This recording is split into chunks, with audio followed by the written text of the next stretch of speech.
Alright guys, well, yesterday after I did my walk around video with this bicycle, I went for a spin and I realized I was flooding again. My carburetor was flooding out in the float bowl, which means my float was allowing too much gas to get in right here, and it was causing fuel to pour out through the jet.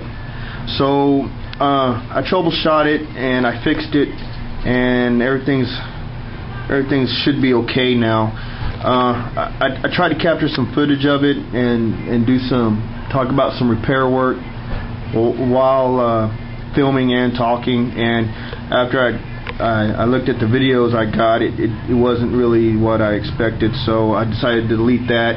And what I'll do today is try to get this guy taken apart and just run through what I did and how I troubleshot it and what I did to remedy the situation. These bikes are real simple. These engine kits are very simple. In fact, I use very few tools. I got this toolkit here. I bought it at Target for about $20-something, and that's it. And it's just some basic wrenches, some basic bits, 1/4-inch drivers, small crescent wrench, ratchet, and what have you. I got 2 spark plug sprockets, and the only really additional thing I have is a 10mm wrench. That's for a lot of the bolts on the bicycle. And I have another crescent wrench. I got some channel lock pliers, and just a large, that's about a number 2 blade Phillips head screwdriver. And really guys, that's all you need. That's all I ever use. That's about it. So back to the problem at hand. Like I said, I was leaking out of the float bowl. So what I'll do in the next set is I'll go ahead and get this carburetor off. I'll show you how to take it off, how to take it apart, how to adjust how the throttle looks on the inside, the slide, the throttle spring, the needle, the main jet, all that good stuff. So I'll catch you in a sec. Alright guys, first thing you want to do, make sure your fuel's shut off, and then you want to disconnect a piece of the fuel line. I prefer the top because I have the bottom, I have it using a tie wrap to help keep it from pouring out right there. And with this being a gravity-fed fuel system, meaning you simply turn this valve, which is the petcock, and the fuel naturally falls through via gravity into your fuel line and into the float bowl.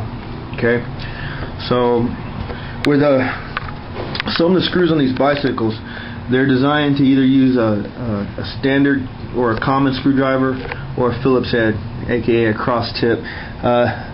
My screw right here, it's you can't really see it, but the Phillips head's kind of stripped out, so I'm just going to use a general common screwdriver. One thing when you're doing when you're taking out screws, make sure you have either the screwdriver bit or the screwdriver. Make sure you use the proper size. If you don't, you run the risk of stripping out your screw heads. Then it's a whole other beast to take apart. Okay, so as you see, I loosened the screw here, and I'm just going to slide this guy off just like that. There it is. Okay, and the top here is the throttle cable. Okay, and then actually I need 2 hands for this, so if you'd be patient with me. Let me see if I can set this in my lap. I don't know how good this is looking. This is where the channel lock pliers come in. So all I do is right here, I just grip it and gently turn it loose.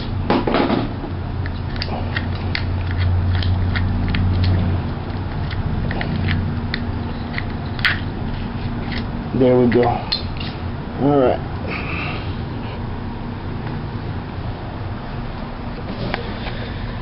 It's always good to keep a rag with you. I had some fuel pour out, but let me show you this section here. So what you have here is your throttle. Your throttle cable goes into this little slide, right? And then the end of the throttle has a little nipple down here, and your needle is in here, and there's a flat washer on the inside that connects to the spring. And what that does is that helps the throttle action properly work. And it only goes in the carburetor one way. So there's a little bump on the inside. Yeah, so there's a bump on the inside in the top of this carburetor, and so it only fits when this open piece on this slide, you know, fits around it. That kind of makes it idiot proof to put together and take apart. So this is the rest of the carburetor right here. You have your air filter cover, you got your screws holding it in, and behind the air filter cover is the air filter. This is your float bowl right here. This is your primer.